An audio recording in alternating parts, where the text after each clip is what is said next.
Hello again. Well, this is a little frightening, a little interesting, a little bit of both.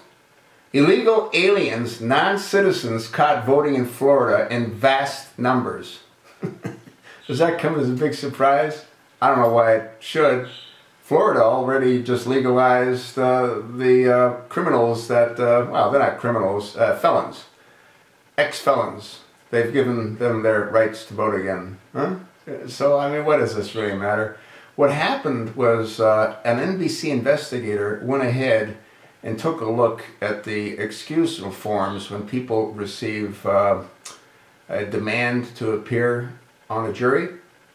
And what they found is that those individuals, or a number of individuals that sent back declines stating that they can't be on jury duty since they're non-U.S. citizens.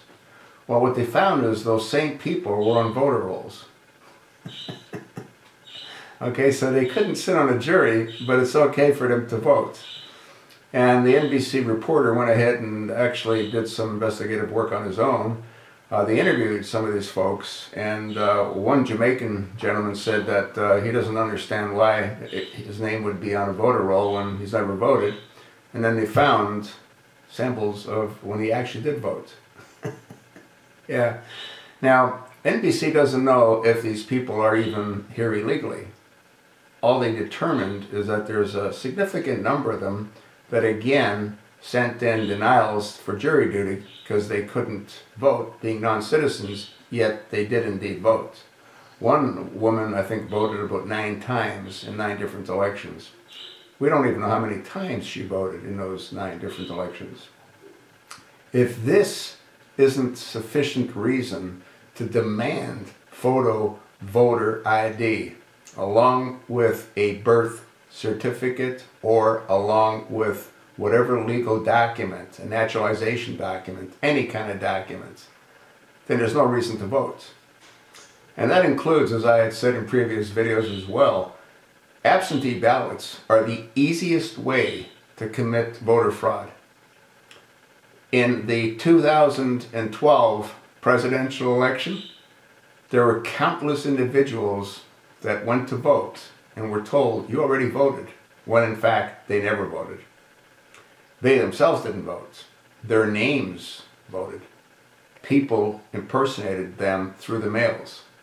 They request the absentee ballots from the voter rolls. And then they monitor the mails, which is a federal crime. You know what I mean? To pull somebody's mail. But hey, this is far too important. The election, to skew the election, is far too important. Half of those people would leave in disgust. The other half would say, look, I want to vote. Half of those would leave. And then the remainder people would be given an absentee ballot, which doesn't count. It's actually a provisional ballot, which doesn't count for 10 days. It's sickening. And you got this Eric H. Holder, the less than honorable Attorney General. What does he do? He's fighting every state that try to implement photo voter ID. What's interesting is the states that did require photo ID went to Mitt Romney. The states that didn't went to Obama. In Colorado, Obama got 140% of the vote in one county. In Florida, in a trailer park that had 7 registered voters, Obama received 900 votes. Yeah, it's sickening. He should never have been allowed in the Oval Office to begin with. He stole it in 2008, he stole it in 2012. And he's not letting go. That's what I think.